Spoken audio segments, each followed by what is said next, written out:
And do we want a heads up for time or no? Yeah, if I get close to 10, maybe shoot a hand up. Just stick my hand up in the air for you, we can do that. Well, give us one more minute. Sounds good. I think we'll be set. My time is working. All right.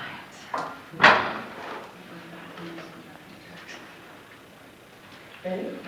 Cool. All right, Mallory, I think we're all set. Whenever you are ready, you have the floor.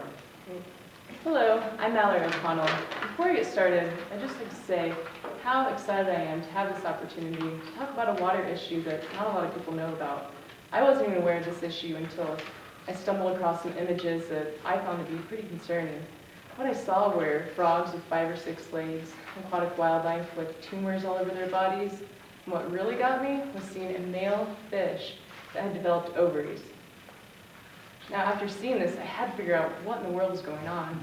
And so in doing some research, I found that the Environmental Protection Agency has linked the abnormalities that I saw in these aquatic wildlife with an increasing concentration of endocrine-disrupting chemicals in our national water supply. So today I'd like to share with you what I've learned about endocrine-disrupting chemicals and what we as individuals can do to keep these chemicals out of our water.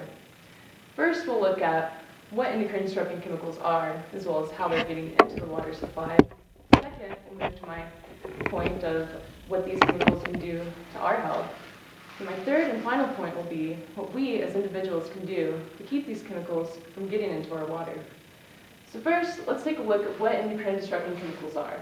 As defined by the National Institutes of Health, endocrine-disrupting chemicals are chemical compounds that interferes with the body's endocrine system and produce adverse developmental, reproductive, neurological, and immune effects in both humans and in wildlife. But where are these chemicals? Well, it turns out they're not that hard to find. After reading a report put out by the U.S. Geological Survey, I discovered that endocrine-disrupting chemicals are contained in many products that most Americans use on a daily basis. Products such as cosmetics, food additives, household cleaners, pesticides, and plastics. And it's important to keep in mind that all these chemicals, one way or another, find their way into our water supply.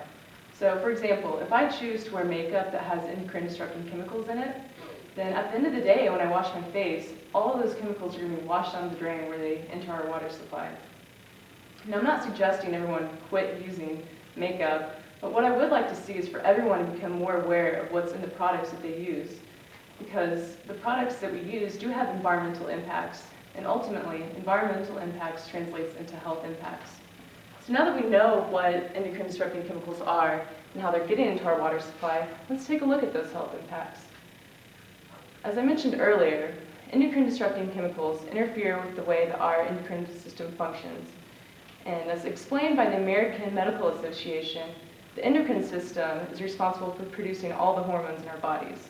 And what hormones do is they regulate vital bodily functions like growth, development, as well as reproductive function and metabolism. So to better understand this, let's take a look at an analogy. For just a moment, pretend that you are a hormone. One day you're going into work. As you're walking up to your desk, you see that someone's sitting in your seat. And as you get closer, you notice that, well, they look just like you. Same outfit, same hairstyle, same mannerisms, everything. And after watching them for a few minutes, you realize that this imposter is doing a terrible job doing your job. You're creating complete chaos among all your coworkers, which just leads to a very dysfunctional workplace. And while we can think of this person mimicking you as an endocrine disruptor, and what they do, as we saw in this example, is they complete dysfunction in our bodies. The National Institutes of Health has looked at a number of studies evaluating the health impacts that endocrine disrupting chemicals can have on humans. What they found is that these chemicals can actually reduce fertility and increase incidences or the progression of diseases such as obesity, diabetes, endometriosis, which is a reproductive issue in women, and even some cancers. And while I realize that this information is very alarming, it's important to keep in mind that endocrine disrupting chemicals are still at relatively low concentrations in our water supply, which means we can still do something about this. So what I would first suggest doing is the obvious solution. Let's limit and avoid using products that contain endocrine disrupting chemicals in them. And so what we can do to avoid using these products is first just educate ourselves. And what I suggest everyone to do after you leave here today is do a quick Google search, type in endocrine disrupting chemical lists. And what you'll find is all of these different websites that have lists of the chemical compounds that are considered to be endocrine disruptors. And what I did, I chose a list called Endocrine Disruptors Dirty Dozen. And what it had is just 12 chemical compounds that were endocrine disruptors. And what I did is I printed this list out, I folded it up, I put it in my pocket, or in my wallet, and now I have it anytime I go out and I have to buy a product that I don't know much about. So what I'll do is, let's say I have to buy laundry detergent. Well, what I'll do is I'll pick up the bottle of detergent, look at the label, read the ingredient list, pull out my Dirty Dozen list, and if I see any chemical compounds in the ingredient list of the product that's on the Dirty Dozen list, well, I don't buy that product. Instead, I seek alternative solutions. One example of this was last summer I had a bug problem in my garden, aphids. Instead of buying pesticides, I went online and I ordered a box of ladybugs to eat all these bugs, which was a lot more fun than spraying pesticides on my vegetables. And I felt really good about it because I knew that I wasn't putting chemicals into the water supply or onto my food. Other things that we can do is to buy organic food, because when we choose to buy organic food, what we're doing is voting for and supporting the farmers that are using organic and sustainable practices, instead of supporting those who aren't. And if enough people do that, we can collectively keep a lot of chemicals that are found in pesticides that can be endocrine disruptors out of our water supply. And then the last thing that we can do that doesn't cost any money is spread the word. Now that you guys know more about what endocrine disruptors are and where they can be found, talk about it. Share this valuable information with the people you care about. And so to recap, so that everyone knows what you're going to say when you go home to your friends and family so that you can enlighten them on this topic.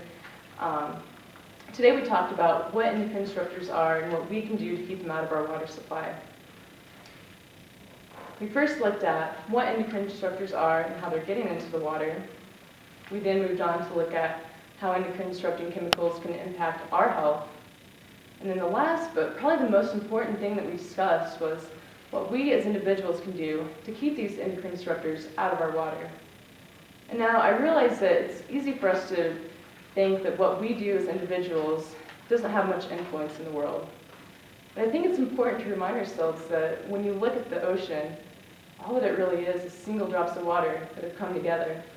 So if we all come together, our individual changes that we make can add up and create big change. And so I encourage everyone here to do what you can to protect our water. Because as I saw with the pictures of the male fish developing ovaries, endocrine disrupting chemicals do have negative impacts on health. So please, everyone here, let's do our part and keep endocrine disrupting chemicals out of our water supply. Thanks.